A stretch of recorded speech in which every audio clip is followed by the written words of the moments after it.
Hello दोस्तों, कैसे हो आप सभी। तो आज की जो वीडियो है इसमें हम डिस्कस करने वाले हैं one word denoting kinds of government. मतलब दुनिया में अलग अलग देशों में अलग अलग प्रकार की सरकारें होती हैं और वो जो सरकारें होती हैं उनके क्या रूप होते हैं वो अभी हम डिस्कस करेंगे। ये वोकैब पोर्शन का बेहद इम्पोर्टेंट हिस्सा है और ये कुछ वर्ड्स हैं और कुछ टाइप की गवर्नमेंट्स हैं जो हम अभी डिस्कस करेंगे। सबसे पहले वर्ड आता है हमारे पास अनार्की। देखिए अनार्की क्या होता है। ये एक ऐसी शासन व्यवस्था होती है जिसमें सब कुछ होता है अराजक। मतलब किसी का भी राज नहीं होता वहां, किसी भी प्रकार की सरकार वहां नियुक्त नहीं होती। जनता अपनी मर्जी से चल रही होती है। तो ऐसी स्थिति या ऐसे शासन तंत्र को हम कहते हैं अनार्की। अनार्की क्या होता है? ऐसी स्थिति जब किसी का भी शासन ना हो। अभी बांग्लादेश में ऐसे ही कुछ हुआ था जब वहां पे गवर्नमेंट जो है वो मतलब डिसबैलेंस हो गई थी। नेक्स्ट वर्ड जो आ जाता है हमारे पास एरिस्टोक्रेसी। एरिस्टोक्रेसी क्या होता है? एरिस्टोक्रेसी का मतलब होता है कुलीन लोगों का शासन। कुलीन मतलब होते हैं जो उच्च कुल के लोग होते हैं, केवल इसमें वही लोग शासन करते हैं। पुराने समय में एरिस्टोक्रेसी जो है पूरी दुनिया में ऑल ओवर द वर्ल्ड काफी मशहूर थी और काफी प्रचलन में थी। एरिस्टोक्रेसी। एरिस्टोक्रेसी का मतलब होता है कुलीन तंत्र। ऑटोक्रेसी। ऑटोक्रेसी का मतलब क्या होता है? ऑटोक्रेसी का मतलब होता है एक तरीके से एक व्यक्ति का शासन, किसी एक राजा या एक रानी का निरंकुश शासन। वो भी ऐसा शासन जो निरंकुश हो, जिसपे किसी का कंट्रोल ना हो। इसको आपने एक वर्ड सुना होगा, डिक्टेटरशिप। डिक्टेटरशिप भी इसको बोलते हैं। जैसे जर्मनी में एक डिक्टेटर था, सभी जानते हैं उसे, हिटलर। ठीक है, तो डिक्टेटरशिप का सिनोनिम है क्या? ऑटोक्रेसी। नेक्स्ट वर्ड आ जाता है ऑटोनॉमी।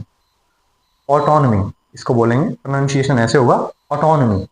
तो जो ये ऑटोनॉमी है, ऑटोनॉमी का मतलब होता है स्वायत्त या अपना खुद का तंत्र। अच्छा, जैसे इंडिया 1947 से पहले जो है वो ऑटोनॉमी नहीं था, लेकिन 1947 15 अगस्त में जब हम फ्रीडम हमें मिली तो उसके बाद हमारे यहाँ पे क्या हो गया? ऑटोनॉमी। ऑटोनॉमी का मतलब हमारा खुद का अपना शासन हो गया। उससे पहले हम पे शासन कौन करता था? अंग्रेज लोग। ब्यूरोक्रेसी। ब्यूरोक्रेसी का मतलब क्या होता है? इसका मतलब होता है देश में नौकरशाही। नौकरशाही मतलब सरकारी जो कर्मचारी होते हैं उनका शासन। तो जो सरकारी कर्मचारियों का शासन होता है उसको बोलते हैं ब्यूरोक्रेसी। और ये कहाँ रहा है अगर मैं बताऊं, 1917 में जो सोवियत संघ है, यूएसएसआर, जिसको आज हम रूस के नाम से जानते हैं, वहां पे एक रेवोल्यूशन हुई थी जिसको बोलते हैं रूसी क्रांति। तो रूसी क्रांति में क्या हुआ था? रूसी क्रांति में वहां पे कम्युनिस्ट जो पार्टी है उसकी गवर्नमेंट आ गई थी। और उस गवर्नमेंट के आने के बाद जितने भी सरकारी कर्मचारी थे उच्च दर्जे के, उनका शासन स्थापित हो गया था। तो इस तरीके की जो गवर्नमेंट होती है जिसको सरकारी अधिकारी चलाते हैं, तो उसको क्या कहेंगे हम? ब्यूरोक्रेसी। नेक्स्ट है डेमोक्रेसी। ये हमारे इंडिया में है। डेमोक्रेसी एक ऐसी शासन व्यवस्था होती है जहां जो सरकार होती है उसको जनता द्वारा चुना जाता है। ठीक है, डेमोक्रेसी। डेमो मतलब डेमोस है ना, मतलब पीपल, लोग। नेक्स्ट वर्ड आ जाता है हमारे पास जेरोंटोक्रेसी। जेरेंटो जो वर्ड है ये क्या है? इसका मतलब होता है बड़े लोग, वृद्ध लोग। तो जेरेंटो का मतलब होता है वृद्ध या बड़े लोग उम्र में। तो ऐसा देश जहां पे उम्र में बड़े लोगों का मतलब वृद्ध लोगों का शासन होता है, इस तरीके की जो शासन व्यवस्था है उसको कहते हैं जेरोंटोक्रेसी। नेक्स्ट आ जाता है हमारे पास केकिस्टोक्रेसी। केकिस्टोक्रेसी क्या होता है? केकिस्टो मतलब दुष्ट या भ्रष्ट व्यक्ति, है ना। ऐसा देश जहां पे दुष्ट या भ्रष्ट व्यक्तियों का शासन होता है उसको कहते हैं, ऐसी शासन व्यवस्था को, केकिस्टोक्रेसी। नेक्स्ट वर्ड आ जाता है नियोक्रेसी। नियो का मतलब होता है नौसिख या नया। तो ऐसा देश जहां पे नए या नौसिखिया लोगों का शासन होता है उसको कहते हैं नियोक्रेसी। नेक्स्ट आ जाता है हमारे पास ओक्लोक्रेसी। ओक्लोक्रेसी क्या होता है? ओक्लोक्रेसी का मतलब होता है भीड़। ओक्लो मतलब होती है भीड़ और क्रेसी मतलब तंत्र।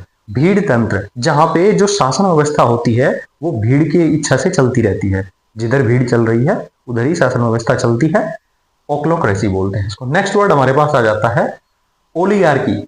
ओलिगार्की का क्या मतलब होता है? ओलिगार्की एक ऐसी शासन व्यवस्था होती है जिसमें जो गिने चुने लोगों का ही शासन होता है, सभी का शासन नहीं होता, शासन में सभी की भागीदारी नहीं होती, गिने चुने लोगों की भागीदारी होती है, इसको कहते हैं ओलिगार्की। नेक्स्ट वर्ड आ जाता है पेनार्की। पेन मतलब होता है सारा, सभी, कंप्लीट। तो पेनार्की का मतलब हो जाएगा सभी लोगों को जब शासन व्यवस्था में भागीदार किया जाए, शामिल किया जाए, इस तरीके का जो शासन तंत्र होता है वो पेनार्की होता है। ओलिगार्की और पेनार्की दोनों एक दूसरे को के जो है एंटोनिम है ना। नेक्स्ट आ जाता है प्लूटोक्रेसी। प्लूटो मतलब होता है धन और क्रेसी मतलब तंत्र। धन तंत्र मतलब जहां पे जो सरकार होती है, सत्ता होती है, वो धनी लोगों की होती है, तो उसको बोलते हैं हम प्लूटोक्रेसी। नेक्स्ट वर्ड आता है सेक्युलर। देखिए सेक्युलर का मतलब होता है जो किसी एक धर्म में विश्वास नहीं रखता, मतलब एक धर्म को नहीं मानता, जो ऐसी सरकार है ना। तो जो सरकार किसी एक धर्म के अनुसार नहीं चलती बल्कि सभी धर्मों को समान मान के चलती है, इस प्रकार की जो गवर्नमेंट होती है वो सेक्युलर गवर्नमेंट होती है। हमारी इंडिया की गवर्नमेंट सेक्युलर है। मोनार्की। मोनार्की का क्या मतलब होता है? देखिए मोनार्की का मतलब होता है राजतंत्र।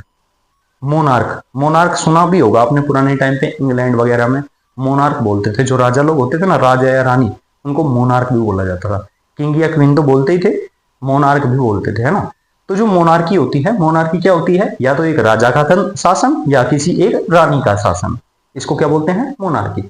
नेक्स्ट वर्ड हमारे पास आ जाता है थियार्की। थियार्की क्या होता है? थियार्की मतलब होता है ईश्वर का शासन, ईश्वर का शासन, भगवान का शासन, उसको बोलते हैं थियार्की। नेक्स्ट आ जाता है थियोक्रेसी। थियोक्रेसी मतलब होता है जो धर्म के ठेकेदार होते हैं, जो धर्म के लोग होते हैं, धर्म से जुड़े लोग, उनका शासन। देखिए थियार्की और थियोक्रेसी में डिफरेंस होता है। थियार्की मतलब होता है भगवान का शासन, और जो थियोक्रेसी होता है इसका मतलब होता है धर्म के जो ठेकेदार हैं, धर्म के से जुड़े हुए जो लोग हैं, उनका शासन। तो ये कुछ इंपॉर्टेंट हैं जो कि किसी भी कॉम्पिटेटिव एग्जाम के लिए बेहद जरूरी है। आप इनको रिवाइज कर सकते हैं, लर्न कर सकते हैं, स्पेलिंग ध्यान दे सकते हैं, और मुझे बता सकते हैं कमेंट्स में कि हमारे इंडिया में कौन कौन सी शासन व्यवस्थाओं को हम एक्सेप्ट कर सकते हैं, मतलब इनमें से कौन कौन सी व्यवस्थाएं हैं। जैसे डेमोक्रेसी भी है, सेक्युलर भी है, तो और भी एक दो जिनमें से हैं हमारे इंडिया में, वो मुझे आप बता सकते हैं। ठीक है, थैंक यू, आज के लिए इतना ही।